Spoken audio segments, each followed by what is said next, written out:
please subscribe and don't forget to press the bell icon to get notified whenever we upload a new video. Welcome back. Well, let's get a quick check on how the Asian markets are trading. Remember that yesterday was mostly a down day for most of the Asian markets, reacting to the trade war which is really taking place between China as well as the US. So currently, however, there is some amount of consolidation, you'd have to say, which is taking place. Shanghai, however, is still weak. It's hovering at around close to 2-year lows. We have the Chinese yuan, which is at also multi-month lows. So you can sense the kind of trepidation or underperformance there. But separately, it is most of Asia, which is just about consolidating and actually picking up a little bit. So Kospi, for example, is up around 1%. The SGX should come up for you, and let's see how that one is doing. Currently, it is indicating that it is just going to be a bit of a flattish start. But I think we have Sonal with us now to tell us about Fine Organics. The IPO is opening today. She's here to give us details. Sonal, hi. Hi, good morning, Ekta. Well, Fine Organics, the IPO is opening today, and the issue size is around 598 crores to 600 crore rupees, and the price band that varies from 780 rupees to 783 rupees.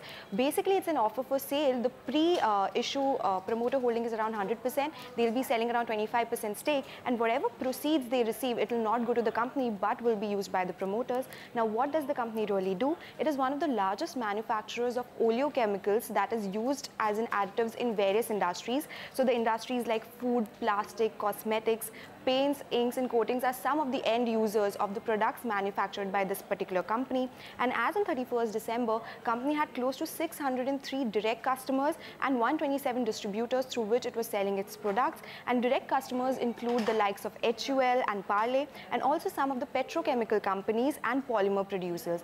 Company also says in its RHP that it is the first producer of slip additives, and also it is the largest producer of slip additives in the world. But in terms of the current production capacity that the company has, it has 3 plants currently which are working with combined capacity of around 64,300 tons per annum. It is also planning on coming up with new production facilities in Ambernath with a capacity of around 32,000 tons per annum, in Germany with a capacity of around 10,000 tons per annum, and the plant is supposed to get commissioned by Q3 of FY20, but again it will be a joint venture by the company. The third facility is expected to come around in Patalganga with an initial capacity of around 10,000 tons per annum, and that also will be a joint venture by the company. But if we talk about the financials, close to 70% of the financials come from the plastic industry, and the remaining 30% comes from food industry and the others. And in last 3 years, this ratio has remained quite same with some sort of some variation. But if we talk about the financials, the 5-year compounded annual growth rate of revenues has been quite low. It has been around that 6% mark. Even the profit growth has been around that much mark. And if we talk about valuations, though there is no real peer of the company on FY18 annualized EPS basis is trading at 30 times. Back to you. All right, Sonal, thanks a lot for that. With that, we will keep it with another IPO which is opening today. Railway consultancy firm RITES will open its IPO for subscription with a price band of 180 to 185 rupees a piece. Anisha is here with all the details. Morning, Anisha. Good morning, Mangalam. Well, yes, as you mentioned, RITES is a government company which works in the railway and transport infrastructure stream. Now, the government currently holds around 100% stake, and they are looking to offload around 14% stake for a value of around 460 crores. The total market cap of the company post-listing can be anywhere between 3,600 to 3,700 odd crores, and the government would hold around 87.4% stake post that. Now, as we were discussing about the business as well, they're into railway infrastructure as well as other transport infrastructure, though in terms of the overall business, around 80% of the order book is actually contributed by the government. They win orders both on nomination as well as competitive bid process. The rest of the business comprises of road infrastructure as well as port and other infrastructure. They do a lot of export business as well. Now, in terms of the financials, over the last 5 years, their growth has been around 9% CAGR. But if you look at the last 3 years, the revenue growth has been almost 15% if you look at the CAGR number. And the street expectation is that the high teen-digit kind of growth will continue in the coming years as well. The margin profile is healthy at around 30%. Also, their order book is healthy at around 4,800 crores, giving them the visibility of the next 2 to 3 years. In terms of the valuation, around 11-12 times of their earnings is what it is getting listed at. And in terms of the peers, there are no actual peer, but the analysts believe that it is a fair valuation. The only thing is that in terms of the growth, they are expecting just around 12-13% growth versus a lot of other companies that are giving you much higher growth. So maybe the interest will be a bit tepid on account of that, but it looks like a good company if you're in the long haul. Back to you. Okay, all right, Anisha. Thanks very much for that. In fact, Ashpreet Sethi also spoke to the CMD, who says the company will focus on consultancy, which is its core business, after the IPO as well. This is 12.6% of the holding being offered by GOI through IPO. And post-IPO, the Government of India will continue to own 87.4%. So this is purely an offer for sale. And price band? Price band has been announced as 180 to 185 rupees. At the upper end, they should be able to raise about 467 crore rupees. All right. So, but what's the total valuation that you're looking at? This will give about 3,700 crores. 3,700 crores of valuation to the company. Right. So then, could you also help us understand what has been the revenue like as far as last fiscal is concerned, and with the IPO coming in, will you see an impact as far as revenue in say next 1 or 2 years? See, this company has been growing at about 15% per annum as a CAGR over the last 3 years, and also the profits have grown by 7.7% over the last 3 years. We are sitting with our highest order book. So going forward, I mean, this will get converted into revenue between 1 to 2.5 years. So what is the order book like, and also could you expand on that? Order book is 4,818 crore rupees, of which about 50% is only consulting orders. Okay. Right. So then most of your business already depends on consultancy. So will you be looking at expanding it going forward? Will you be venturing into other spaces as well?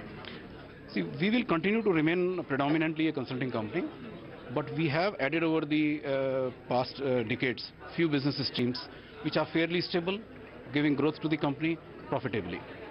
Right. And which are the most challenging areas here for? While you're saying that you've added some, they are doing well, which are the challenging areas? The exports will continue to be a challenging business because there is competition from all over.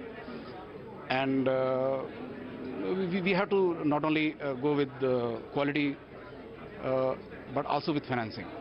So putting this together with financing is going to be a challenge. All right, that's the update on football. But as we slip into a break, here's a weather report from SkyMet.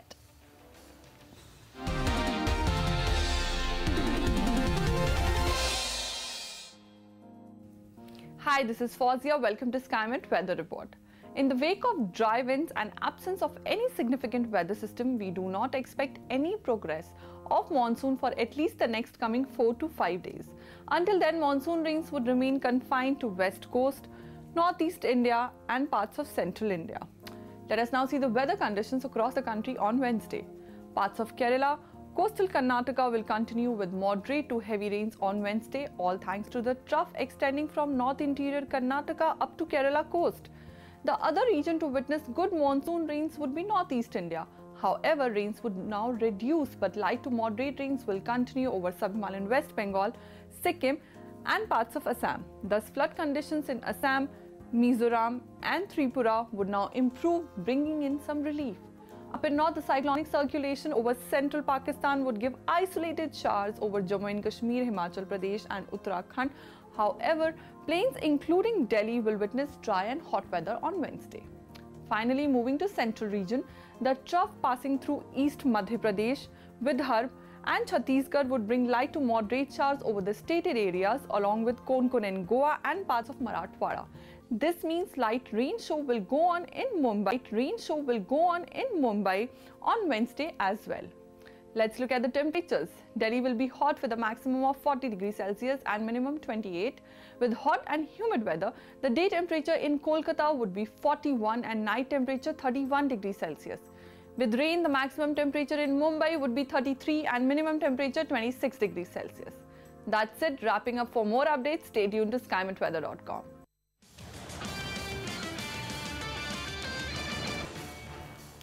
Welcome back. Well, let's get talking about the commodity space. We have Manisha Gupta joining in to tell us what she's tracking from that from the commodity as well as the currency space. Manisha, hi, morning. Hi, morning, and thank you for that. Well, starting with the crude oil prices yet again, and it continues to be very, very volatile. We did see some decline yesterday, but there is some strength as the API reports at 3 million barrels of a withdrawal in the U.S. weekly inventories.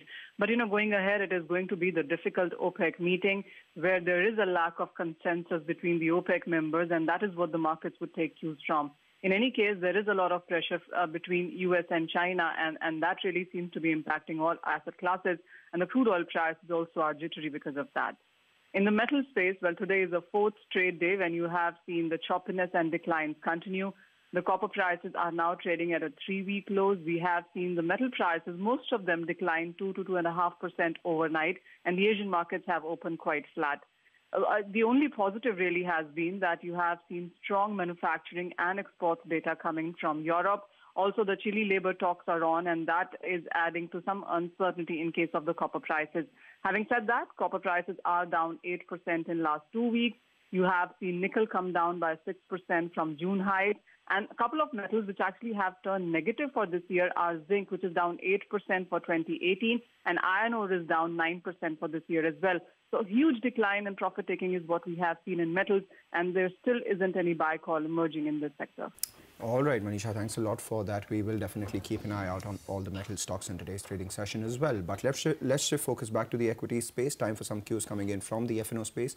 Rather interesting cues coming in, actually. Yesterday was a weak day for our markets. The Nifty fell about 90 points, but the futures did not fall as much. In fact, the futures fell just about 70 points. So that's telling you that perhaps at lower levels, there was some buying taking place, especially given the fact that there is expiry next week. So the Nifty futures premium, or rather discount, which was 10 points, has now turned into a premium of 9 points. That explains the outperformance that we saw from the Nifty futures index. However, the FIIs, they continue to sell 710 crore worth sale in index futures yesterday. That takes the FII long exposure to a series low of 38%. Remember, at the series peak, the FIIs were still net short, but still they were long about 45%. So that is something we will be watching out for. A lot of protection sought in the index option space. 1,700 crore worth purchased by the FIIs, nearly 31,000 puts added.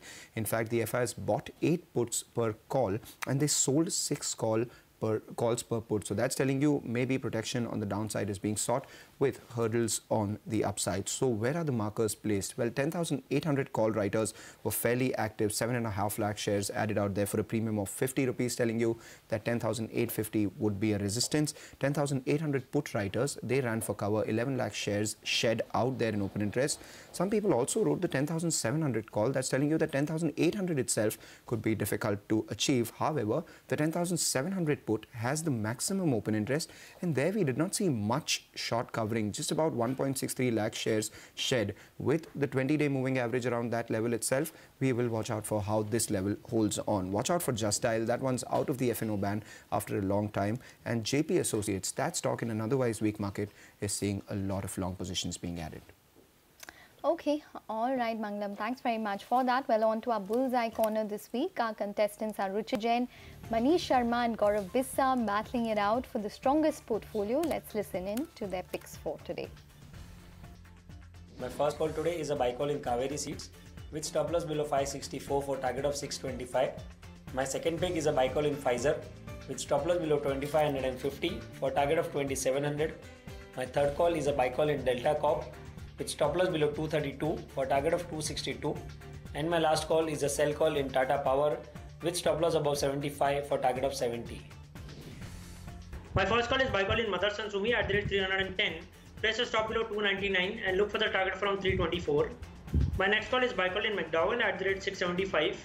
Place a stop below 660 and look for the target from 694. Third call is buy call in Cadila Healthcare at the rate 410.